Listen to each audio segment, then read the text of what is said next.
तो भाई यार पिछले कुछ दिनों में हमने सीएसके जो संजू सैमसन को लेकर डील करने की कोशिश कर रहा है यहां पर राजस्थान रॉयल्स के साथ, उसके बारे में काफी बातें करी हैं। लेकिन आज की वीडियो में सिर्फ सीएसके और संजू सैमसन वाली डील की बात नहीं होने वाली है, क्योंकि भाई कल के दिन आईपीएल कमेटी के कई ऐसे सोर्सेस ने इस बात को कंफर्म करा है, भले ही अनऑफिशियली कंफर्म करा है, लेकिन कई ऑथेंटिक न्यूज पोर्टल्स ने यहां पर 5 ऐसी बड़ी ट्रेड डील कंफर्म करी हैं जो कि हमें आईपीएल 2026 से पहले होते हुए देखने को मिल सकती हैं। जी हां, 5 टीमों का नाम ऐसा सामने आया है, साथ में 5 ऐसे प्लेयरों का नाम सामने आया है जिन्हें लेके टीमें यहां पर एक बड़ी ट्रेड डील करने की कोशिश कर रही है आईपीएल 2026 के ऑक्शन से पहले। पूरा मामला क्या है, पूरी कहानी क्या है, कौन कौन सी डीलें हैं, कौन कौन सी टीमें करने को देख रही हैं और किस किस प्लेयर को लेकर करने को देख रही है, सब कुछ इस वीडियो में पता चलने वाला है। पूरा मैं आर्टिकल यहां पर आपको अच्छे से आसान शब्दों में बताने वाला हूं, सुनाने वाला हूं, तो वीडियो को एकदम एंड तक देखिएगा। देखो, आईपीएल इकोसिस्टम में ट्रेड का मतलब है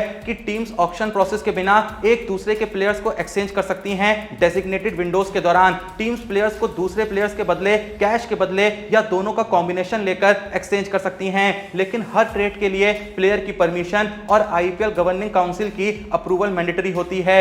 अगर हम बात करें सबसे पहली डील की, तो वो होने वाली है लियाम लिविंगस्टोन को लेके। आरसीबी से लियाम लिविंगस्टोन जा सकते हैं एमआई में या फिर एलएसजी में। जी हां, एमआई और एलएसजी ने आरसीबी से बातचीत करना शुरू कर दी है, क्योंकि इन दोनों ही टीमों को पता है कि आरसीबी वाले लियाम लिविंगस्टोन को रिलीज करने को देख रहे हैं। अब मैं बताना चाहूंगा कि आरसीबी का आईपीएल टाइटल जीतना भी लियाम लिविंगस्टोन के पुअर परफॉर्मेंस को छुपा नहीं सका। 10 मैचेस में उन्होंने सिर्फ 112 रन बनाए, जबकि लियाम लिविंगस्टोन पर 8.75 करोड़ का इन्वेस्टमेंट किया गया था।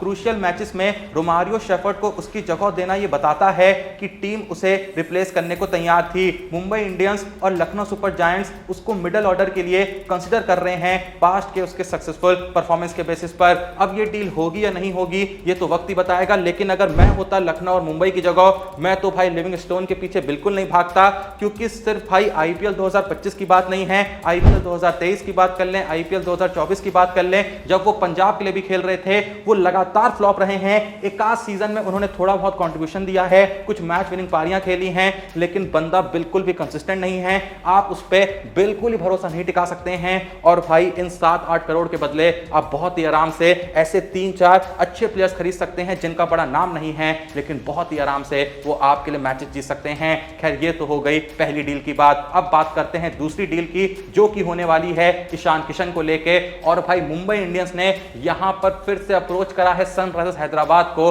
अपने पुराने प्लेयर ईशान किशन के लिए। भले ही ईशान किशन ने आईपीएल 2025 में कमाल की सेंचुरी मारी थी, जो कि उन्होंने पहले ही मैच में मार दी थी, लेकिन 11.25 करोड़ का जो उनका प्राइस टैग है उनके ओवरऑल परफॉर्मेंस को जस्टिफाई बिल्कुल नहीं करता है। 14 मैचेस में उन्होंने 354 रन बनाए, लेकिन उनमें से 200 रन सिर्फ 2 ही मैच में आ गए थे। इसका मतलब परफॉर्मेंस में उनकी बिल्कुल भी कंसिस्टेंसी नहीं थी, वो पूरे तरीके से इनकंसिस्टेंट थे। इसीलिए कहा जा रहा है कि ईशान किशन का वापस मुंबई इंडियंस में जाना एक परफेक्ट रीयूनियन हो सकता है। उसके अगर एमआई के स्टैट्स देखें तो 2020 सीजन में उसने 516 रन बनाए थे 145.76 की स्ट्राइक रेट के साथ, जो उनके टाइटल विन में बहुत ही मददगार भी साबित हुआ था उस सीजन में। एसआरएच में वो नंबर 3 पर खेल रहे थे, जबकि उनकी जो स्ट्रेंथ है वो ओपनिंग है। इसके बाद अगर बात करें तीसरी डील की, तो ये तीसरी डील हो सकती है ग्लेन मैक्सवेल को लेके। चेन्नई सुपर किंग्स और गुजरात टाइटंस ने यहां पर पंजाब किंग्स को अप्रोच करा है ग्लेन मैक्सवेल की डील के लिए। 2 सीजंस के पुअर परफॉर्मेंस के बाद 4.20 करोड़ का इन्वेस्टमेंट अब एक बार फिर से सोचने लायक है। तो भैया पंजाब तो सोच रही है कि मैक्सवेल को रिलीज कर देंगे, लेकिन चेन्नई वाले आखिर मैक्सवेल को अप्रोच क्यों कर रहे हैं अभी बताता हूं। चेपॉक स्टेडियम में मैक्सवेल के जो नंबर्स हैं काफी बेहतरीन हैं। 4 इनिंग में 176 रन, स्ट्राइक रेट 147.89 की, जो कि सीएसके के लिए उनको एकदम परफेक्ट बनाता है। आईपीएल 2025 में सीएसके के जो डेथ ओवर स्ट्राइक रेट थे वो सबसे लोवेस्ट थे, मात्र 155.80, जो मैक्सवेल के स्किल सेट से एकदम परफेक्टली मैच करता है। गुजरात टाइटंस के साथ भी ये एक प्रपोज ट्रेड है ग्लेन फिलिप्स फॉर मैक्सवेल। जी हां, गुजरात टाइटंस अपनी तरफ से ग्लेन फिलिप्स देना चाहती है, बदले में मैक्सवेल लेना चाहती है। ये जो डील है दोनों टीम्स की जरूरत के हिसाब से एक बैलेंस्ड एक्सचेंज यहां पर हो सकती है। गुजरात टाइटंस को ग्लेन फिलिप्स देने में कोई दिक्कत नहीं है, पंजाब वाले ग्लेन फिलिप्स को चाहते हैं, और जैसा मैंने कहा कि बदले में गुजरात टाइटंस वाले भी पंजाब से मैक्सवेल को चाहते हैं। अब अगर यहां पर कोई सोच रहा है कि मैक्सवेल का तो भाई फॉर्म इतना खराब रहा है, इतना खराब रहा है, फिर ये टीमें उसके लिए इतना क्यों मर रही हैं? भाई मैं बता दूं कि हाल ही में मैक्सवेल ने फॉर्म में शानदार वापसी करी है। एमएलसी टूर्नामेंट में कमाल की सेंचुरी जड़ के आए हैं, एक के बाद एक मैचेस में परफॉर्म किए जा रहे हैं। और मैक्सवेल की जो क्वालिटी है वो सिर्फ बैटिंग करना थोड़ी है, पिछले कुछ वक्त में उनके अंदर का जो बॉलर है वो भी काफी अच्छे से जिंदा हुआ है। मोस्ट ऑफ द मैचेस में ऑस्ट्रेलिया के लिए, इवन आईपीएल मैचेस में जहां वो बैटिंग में तो हग रहे थे लेकिन बॉलिंग में हर मैच में किफायती स्पेल डाल रहे थे। भले ही विकेट बहुत ज्यादा नहीं लेते हैं, जबकि लेते हैं, ठीक ठाक विकेट निकाल लेते हैं, लेकिन फिर भी विकेट लेना उनकी कोई बहुत बड़ी काबिलियत नहीं है, पर रन रोकना उन्हें बहुत ही अच्छे से आता है। तो इस क्वालिटी को भी बहुत ही अच्छे से ध्यान में रखते हुए गुजरात और चेन्नई वाले मैक्सवेल को अपनी टीम में चाहते हैं। अब चलें सेकंड लास्ट डील की तरफ, तो ये हो रही है वेंकटेश अय्यर को लेके, जो कि देखो होनी है, क्योंकि केकेआर वाले वेंकटेश अय्यर को तो रिलीज करेंगे ही करेंगे। भाई 23.75 करोड़ रुपए खर्च करे थे, लेकिन बदले में क्या मिला? ठिंगा। और कौन सी टीम वेंकटेश अय्यर को यहां पर लेने को देख रही है ट्रेड डील के जरिए? वो टीम है none other than Sunrisers Hyderabad. KKR का सबसे बड़ा ऑक्शन ब्लंडर वेंकटेश अय्यर था, इस बात में कोई शक नहीं है। 11 मैचेस में उन्होंने मात्र 142 रन बनाए, एवरेज रही बहुत ही खराब 20.28 की। तो जाहिर सी बात है यहां पर जो सैलरी वेंकटेश अय्यर को दी जा रही थी उसके बदले में जो उन्होंने रिटर्न दिया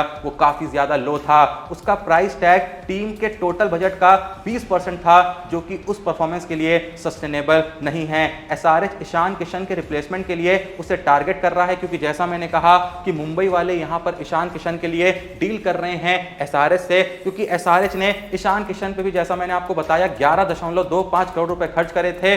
तो उनके पास ईशान किशन को देने के बाद एक अच्छा खासा बजट यहां पर खाली हो जाएगा, जिस बजट का इस्तेमाल वो वेंकटेश अय्यर को अपनी टीम में लेने के लिए करना चाहते हैं, क्योंकि अय्यर ने पास्ट में नंबर 3 पोजीशन पर 562 रन बना रखे हैं 43.23 की एवरेज के साथ। मतलब उसकी परफॉर्मेंस रोल पे डिपेंड करती है, एबिलिटी पे नहीं। पिछले सीजन में वो केकेआर के लिए थोड़ा सा नीचे आ रहे थे, फर्स्ट डाउन पे उनको उतना खेलने का मौका नहीं मिल रहा था, जो कि उनकी खराब परफॉर्मेंस की एक बड़ी वजह हो सकता है। और ईशान किशन एसआरएच के लिए फर्स्ट डाउन पे खेल रहे थे, जबकि वो ज्यादा जाने जाते हैं ओपनिंग करने के लिए, तो मुंबई को ओपनर चाहिए, वो ईशान किशन को चाहते हैं। वहीं एसआरएच को फर्स्ट डाउन का प्लेयर चाहिए, तो वो केकेआर से वेंकटेश अय्यर को चाहते हैं। एंड एट लास्ट अब अगर बात करें भाई सबसे ज्यादा पॉपुलर डील की, जिसकी सबसे ज्यादा बातें हो रही हैं, वो डील है संजू सैमसन की। मैं पहले भी अपनी वीडियोस में कई बार इस बारे में बात कर चुका हूं कि चेन्नई वाले बहुत ही शिद्दत से, मतलब बहुत ही ज्यादा शिद्दत के साथ संजू सैमसन को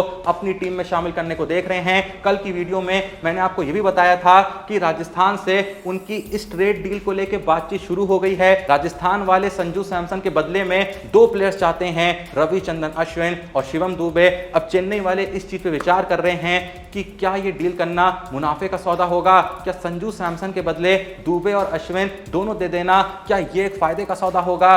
अब होगा या नहीं होगा ये तो वक्त ही बताएगा। लेकिन अगर आप होते चेन्नई सुपर किंग्स के डिसीजन मेकर, तो क्या आप संजू सैमसन के बदले अश्विन, चलो अश्विन को तो जाने देते, क्या अश्विन के साथ साथ दुबे को भी जाने देते? क्या संजू सैमसन की जो वर्थ है इतनी ज्यादा है कि बदले में दो इतने बड़े प्लेयर्स दे दिए जाएं? आप लोग का इस बारे में जो भी सोचना है कमेंट सेक्शन में जरूर बताइएगा। संजू सैमसन को लेने के पीछे यहां पर सीएसके का जो स्ट्रेटेजिक एनालिसिस है वो मैं आपको बता देता हूं। यहां पर मैं वो वर्ड्स कोट कर रहा हूं जो कि उन आर्टिकल्स में दिए गए हैं जहां पर इन डील्स का दावा किया गया है। उसमें लिखा है कि सीएसके को अर्जेंटली धोनी का रिप्लेसमेंट चाहिए, एक विकेटकीपर और कैप्टन दोनों के रूप में।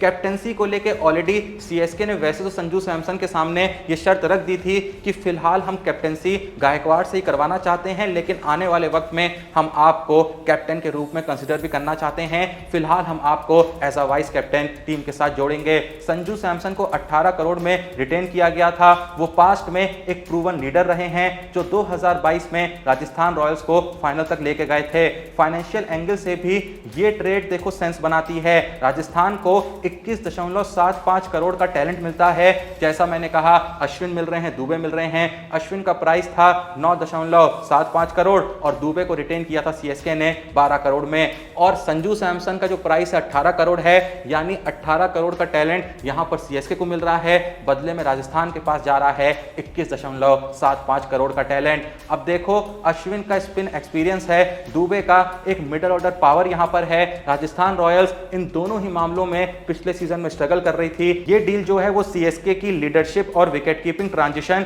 और आरआर की स्पिन प्रॉब्लम दोनों को ही सॉल्व करता है। और जो मिडल ऑर्डर का प्रॉब्लम है राजस्थान में, जैसा कि हमने देखा पिछले सीजन में हेटमायर बिल्कुल भी यहां पर मैचेस फिनिश नहीं कर पा रहे थे, तो इसीलिए बहुत ही शिद्दत के साथ राजस्थान वाले दुबे और अश्विन दोनों को चाहते हैं। और जैसा मैंने कहा, सीएसके वाले तो संजू सैमसन के लिए मर रहे हैं। अब ये डील होगी या नहीं होगी वक्त बताएगा, लेकिन जैसा मैंने आपसे पूछा क्या सीएसके को ये डील करनी चाहिए, क्या उनके लिए ये एक मुनाफे का सौदा होगा। बाकी जो पांचों डील्स मैंने आपको यहां पर बताई, फिर चाहे वो ईशान किशन की हो, लिविंगस्टोन की हो, ग्लेन मैक्सवेल की हो, वेंकटेश अय्यर की हो या फिर संजू सैमसन की हो, कौन सी डील आपको अच्छी लगी, कौन सी डील आपको लगता है एक बहुत बड़ा धोखा होगी उस टीम के लिए, जो भी आपका ऑनेस्ट ओपिनियन है कमेंट सेक्शन में बता दीजिए। वीडियो को लाइक करिए, चैनल को सब्सक्राइब करिए। मिलते हैं नेक्स्ट वीडियो में, तब तक के लिए जय हिंद, धन्यवाद।